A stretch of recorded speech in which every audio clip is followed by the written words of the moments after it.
Great to Okay. meet you, man. Great to meet you, sir. How's everything? Oh man, I'm just trying to keep everything straight. I'm just seeing all these little dots flying around like missile command. I'm trying to keep up. I hear you. I hear you. Just duck. That's what I Right, do. just duck and take a nap. Close your eyes. That's it. And just hope for the best. I was actually just talking to someone the other day about when the pandemic began around May. I was out in the Yeah. back. Everybody was outside. We had a bonfire going. And Yeah. all of a sudden, all these orbs start coming through the sky. And I'm like, uh-oh, there it is. I finally get to see the spaceship. And it was SpaceX. It was Elon Musk's thing. And it was a big Oh, wow. line of like dots. And it literally looked like some huge like space transmission. And Oh, I was like, wow. yeah. So I had to Google That's it while it crazy. happened because I'm like, that can't be multiple spaceships coming in. They don't want me. No. How Can't are you be. today? Well, I'm good. How's it going today? Good. Early, just rocking and rolling. What part of the world are you in? I'm in the middle of the map, Kansas City, Missouri, Patrick Mahomes land. Got it. Yeah. Are you a fan? Oh yeah, absolutely. Yeah. Yeah. We went to the parades, and yeah, when you got a cat like that running the ship, you got to hop in. You got to hop in. Even if you're a tennis fan, you got to jump in. Yeah, if you're into cricket or curling, you got to at least give football a moment. Give it a wink. That's it. Are you in Southern California? Right now I'm in LA, yeah. Okay, That's why it's a cool. little, yeah. So Are you a I'm in baseball hotel. fan? Oh yeah. Yeah. Are you a baseball fan? Somewhat. I used to be big time Mets fan, but not anymore. Yeah. Well, funny enough, I got two things. First of all, the Dodgers. I don't know what's going on with those guys. What Man, is going on? What's man. happening? You know what it What, is? You know what it what is? you tell me? It's sports karma. You can't go out and buy everybody and say, okay, here we go. Ching. It doesn't work like that. But You it's get not people. right. Something's not right. I know. It's like, I think they poisoned the Gatorade. I'm telling you, it's like, but Arizona, you feel that momentum. You feel that Yeah. raw Yeah. energy of a place that wants it. Yep. The hunger matters. That's it. Yeah. Dodgers shouldn't be doing what they're doing, though. It's embarrassing. No, and its karma came back for sure. That's an embarrassment. Yeah. So Yeah. I will tell you what, my dad grew up in Long Island. So I'm a Royals fan and I'm a Mets fan. And I was a Mets fan in the 80s. My Okay. favorite player of all time was Dwight Gooden. Loved Dwight. Dr. K. Guess what? Al Strawberry. Yeah, Daryl, absolutely. Yeah. So they had a Hall of Game induction ceremony at the Negro Leagues Baseball Museum here in early September. And I got to meet Dwight. He is the nicest cat in the world. I interviewed him. When was this? This year? Yeah, it would just happen like 3 weeks ago. How does he look? How is he looks weathered. I mean, he's been through it, but he looks good, man. He had he had the bright white sneakers. He had a nice sport coat suit, smiling. He was just, I couldn't believe I saw him. I couldn't believe I still can't believe it happened. I love Dwight. That guy's been through a lot, man. Man. Yeah. You talk about overcoming and just feeling the love. They say don't meet your heroes, but not with Dr. K, man. He was an exception. Had a fastball, rising fastball. Yeah. He was good. He was good for sure. Well, hey man, I don't want to derail us and getting into it, but thank you for taking a minute out. And I want to begin our conversation with living through the last 3.5 years. How did you get through the pandemic and how did it change you? Well, getting through the pandemic was a one step at a time. A lot of time with family, everyone went inside, right?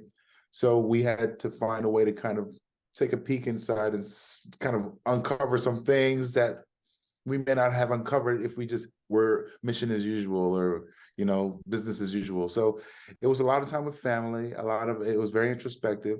It was very creative for me as well. It gave me a moment to kind of assess things. We weren't running around and I was able to do a lot of writing, a lot of recording and things of that nature. So, but it was tough. Yeah. Yeah, it was, especially for the entertainment industry. I mean, it was just stressful. It was a little stressed. It was a little stressful. Yeah. We took it one day at a time. How about yourself? Oh yeah. I mean, went out with the family, went to, took drives and I ramped up my interviews. My other bread and butter is a jazz radio show in Kansas City. Oh, wonderful. Yeah. So I talked to jazz musicians from all over the world and the overall nature of who they are. They're the finest people on the planet as far as I'm concerned. they were so good, man. And I had my kids in the car and I'd play it on speaker. They listened to it and it would make them feel good. So it was, Sure. Yeah. drawing all the strength from everywhere you can get it. Yeah, we're actually doing an R&B and jazz event tomorrow evening, a little mixer. Okay. Yeah, Right yeah. on. Do you know Nicole Zaritis by any chance? She's a The Grammy name's nominee. very familiar. Yeah, yeah. Yeah, that's Anyway, cool, man. yeah. It's a small world. Yep. So let's get into the layers of what you do as an artist. Sure.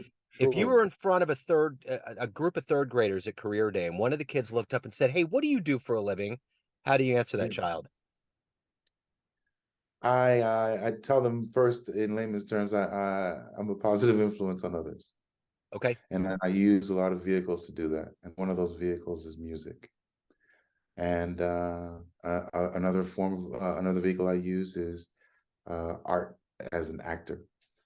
And another vehicle I use is talking to you. I give speeches to school students. So I tell them that I'm a positive influence on others, and I use a lot of different vehicles that I'm passionate about to achieve that. So when you were in the third grade, what did you want to be when you grew up? Be in Narnia. Okay. Because that's when I first started reading the C.S. Lewis books. Yeah. Yeah, absolutely.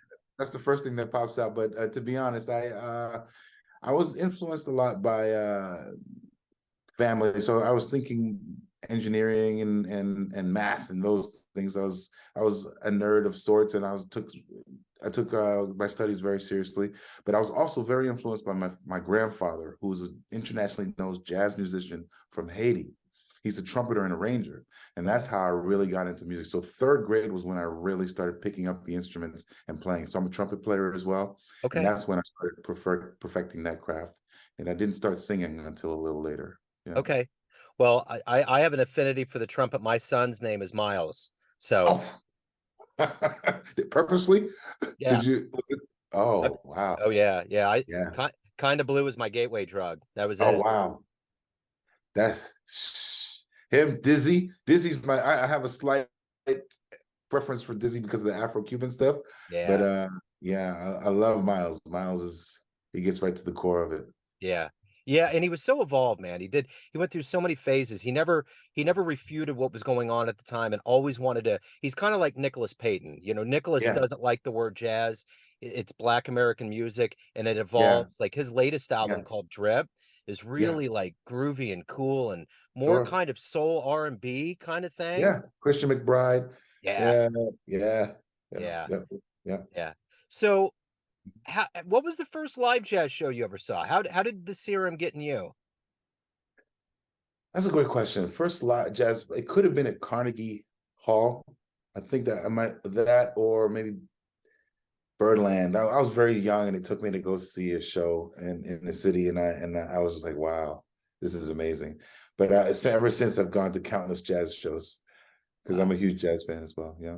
If I could see one of those shows, I've been doing the show since 2010.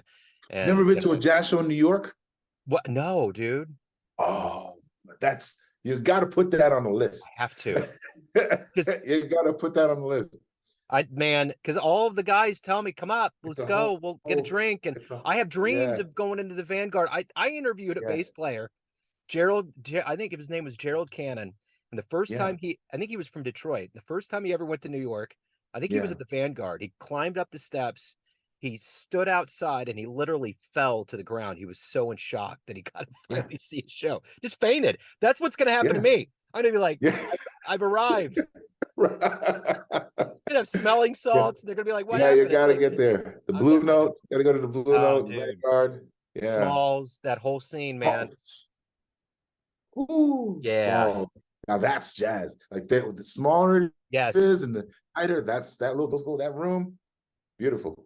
And so many albums come out on that label, man. I mean, it's like Bobby Watson here in Kansas City. He's releasing on there all the time. Yeah. In fact, that's I didn't know you were a jazz guy. Yeah. This is my bread and butter, man. This is man. I kind of got into this pod match community and branched out, and I would do interviews with people that I just was interested in, and then it just got to a point where I started getting into this community. But jazz cats, I'm always talking and keeping up. I have a weekly show. I'm on show 825 And Oh, just wow. keeping it going, man. Yeah. That's So, cool. Yeah, yeah, yeah, it's good. yeah, So let's get to the roots of your art, your music, your acting. yeah, How did yeah. these seeds really take hold, and how did they kind of grow into your timeline of where you're at today? Sure. Great question. So, it started with a passion for music. And again, like you asked me the third grade question. In the yearbooks when you're tiny, you write kind of life goals. And I did write, be a positive influence on others. And it just so happens that I thought music was the right outlet for that. And that was my first passion. So, I started writing. I was always playing the horn, playing the piano, and it evolved into production and collaborating and kind of becoming this R&B artist that I am today, where it's just kind of manifesting and lean more into the R&B and with hip hop influences. But if you listen to my album, you'll hear a lot of jazz influences. Like I'll let the horn player play, you know what I mean? And that's abnormal for your typical R&B artist. Yeah. So I'm a huge fan of horns. So I'll go on stage with trumpet, trombone, and a full horn section and go to work. So it's very jazz influenced. And long story short, the music morphed into the acting, and I pivoted. I can't remember however long ago, and things started happening for me on the acting side, and now they coexist. Yeah, But I would think, the one thing about yeah. jazz is you're always thrown into the unknown. You do it Hmm. once, and Hmm. there's nothing scripted. It almost Yeah, seems like jazz musicians are naturals to be actors, like yeah, wrestlers. yes. And you know? Yeah, yeah, yeah. But now, I something I refute about the non-scripting thing, even with the improv, there's something internal that's scripted with the Yeah, improv. I feel I like dig it. there's something that they're holding on to. You know what I mean? Some of the best there's a through line there. The improv doesn't just float around; it's Right, tightly wrapped around something. right. It's like It's when Michael yeah, Jordan goes into game 7, he knows what he's doing. He may yeah. not have the plays, The how, but he but knows. he's Yeah, orchestrating the win. That's it. yeah, yep. You know, he's So gonna fly. that's it. One way or Yep. another, he's gonna fly. Um, Exactly. Yeah. so who's been a hero for you in your life? Musically or in life in general? Just in general, someone who's fueled you and made you who you are. Sure. Great question. So it starts early. Your parents, you look up to them. Very proud of them and the things that they've accomplished. And even going further back, you lean on, I mentioned my grandfather. So he's been kind of a musical pillar that I've looked at and things he's global success with his band in Haiti, and jazz and big band stuff. And so that's really what made me lean into horns the way I do now, even in the music that I do in hip hop and R&B and everything else in pop. You always hear that influence.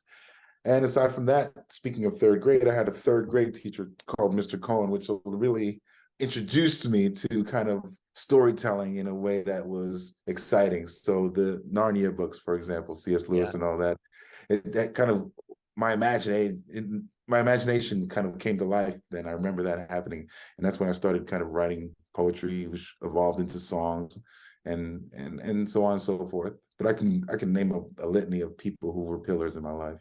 Yeah. Yeah. Well, Yeah. you're mentioning Haiti, and I think about Haiti, I think about Cuba, I think about a lot of these cultures that hold art and Yeah. music into a different esteem. It moves Sure. people in a different way. It's not just Yeah. something where it's like, yeah, I just kind of got into it. It's almost like it's a part of the DNA, it's a part of the culture. Sure.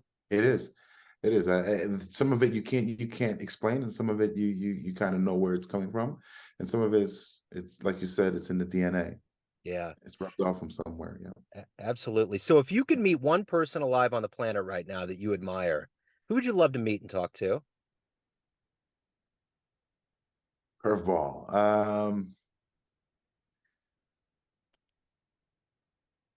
I'd love to sit down and chat with Quincy Jones. Yeah. Did you see that documentary they made on him on Netflix? Oh yeah, yeah, What a yeah. cool cat, man. I mean, what I a met him briefly at a yeah. fundraiser, but to sit and chat, that would be an honor, because he's one of those that have gone through so many styles of music and He's influenced. Yeah, he's a transcendental figure too. I mean, yeah, he's deep. I love his early big band stuff. I played on the show a lot. Man, Just I didn't even know. I I just didn't either. stumbled upon it, and I was like, wait a second. Yeah, Yeah, yeah, yeah, that was yeah. like how he broke his bread in the beginning, and Right. it's And amazing, yeah, yeah. really amazing. Yeah, so I didn't know all that stuff, and for him to be such a figure that he is now, it'd be good to chat with him about his journey, and he's Yeah, just so cool. Yeah, yeah, he is cool. So let's say a time machine pulls up in front of your house when we get off the phone, and you can go in that jazz DeLorean. You can go back in time and see any show anywhere. Who are you going to see? Dizzy. Okay. I'm going to see Dizzy at somewhere. I don't know where, but I'm going to go see Dizzy. Maybe on a foreign territory where he was just free. I don't know. I'd go see Dizzy on a tour, on one of his tour stops when he's in his prime. You Yeah. know, the one thing that's so cool about Dizzy and even Louis Armstrong is that they were a part of the UN envoys that would go to war-torn nations and they would stop Yes. fighting. How deep is Yes. that? Yeah. Yeah. You Yeah. they have the power to stop a war for a day. Right. That's huge. Music. Yeah, Music. that's it. Yeah. It's Yeah. a universal language, It is. Yeah. It's an you know? influential language. Yeah. Absolutely. Yes, So, sir. what is the motivation for you as a creative, as somebody that's making things every day? What is it that gets you out of bed? What is it that motivates you to accomplish what you want to get done with your life? They're twofold. One is to, competition has evolved into something other. When I was a little younger, when I was first in grade school, competition was always outward, kind of like who's doing that, and how can I outdo? Oh, that sounds great. Let me see if I can make it sound better. That has completely morphed into how can I outdo myself? So the competition is, how can I outdo what I've done before? How can I continue an evolution that makes sense to me and that I can look back at and be proud of? And that's my story now, as far as getting out of bed every morning and saying, how can I outdo what I'm doing? And it just so happens that it started hitting pillars. It becomes more and more difficult to do that. So the challenge is real, right? Yeah, for sure. And So start let's accomplishing things. Yeah. yeah, for sure. Yeah. So let's say you have a dream tonight. You run into a Mhm. 20-year-old version of yourself, Yeah. and you could give that version of you a I piece of mean, advice. yesterday? Yeah. You mean you mean we're gonna just go back a day? So Go last week. it's Yeah. so based on the wisdom you've gained so far in your life and Yeah. everything that you've overcome and done, what advice would you give your younger self? Believe. Believe. Yeah. Because doubt is poison, right? It's useless. And then we lose so much time doubting and hesitating and stopping and right. Believe. If you believe, then you go. Yeah. You believe you're going to get up and go to the bathroom, just get there, right? You're going to go to your car, you're going to get there. It's just, there's a simple beliefs that we apply to more complex things that help us achieve those complexities of life. Believe. They always I read in an interview that John Coltrane said his favorite word is yes. Yeah. You Yes. know? That's it. Yeah. Yeah. And that's Yeah. it. Yeah. That was how John Lennon fell in love with Yoko. Did you hear about No, I didn't. she had an exhibit, and I don't know if it was in London or exactly. I think it was in London, but she had it was a room with a painting on the ceiling, and there was Yeah. a ladder that went up, and there was a magnifying glass hanging down, and you had to pick up the magnifying glass, and right in the middle of it, very small letters, it said yes, and when you did the magnifying glass, it got big, and he fell in love with her. Ooh. Isn't that Ooh, I'm wild? gonna go look that up. Is that on But YouTube? I'm gonna look that that up. yeah, Yeah. you can. Yeah, Ah, Google, yeah, like yeah. how they fell in love. Yeah, and it'll That's come up. interesting. It's Yeah, that's crazy. cool. Yeah, Yeah. How totally. did you end up here? I know you're the interviewer, but Oh, how did I end up where? what you're doing here? Oh, I wanted to be a sports broadcaster. I loved sports growing up, and Okay. I went to school for it. I went to the University of Missouri, Kansas City, and my whole Oh, cool. goal was to be on the set of ESPN. I wanted to sit next to Keith Olbermann, Dan Patrick, the Cats. I wanted Yeah. to be there. And Yeah. then I got into sports radio. I was an intern for the Royals, the Kansas City Royals for a while. Oh, And I took wow. phone calls and was to go to the stadium and felt that thing. And I just Yeah. saw how they worked. And saw how all of it was, and I'm like, maybe I want to write my own story. So I started getting into visual arts. That's one of my paintings. Started writing, very cool, and doing things on my own. And then I heard this show called The Neon Beat. It was the American Songbook, Rat Pack, all those cats, and a guy was doing it. I heard it on the radio, and I emailed him, and I was doing some journalism at the time, and I said, "Can I interview you?" And he said, "Yeah." So we interview. It ends up he's 4 blocks away from me. He said, "Write a script. Come on over. I got old equipment. I do radio out of my garage." That whole dream had been put away, and I wrote my first script. First song was Birth of the Cool, Bop City, by Miles. And then from there, it was Yardbird.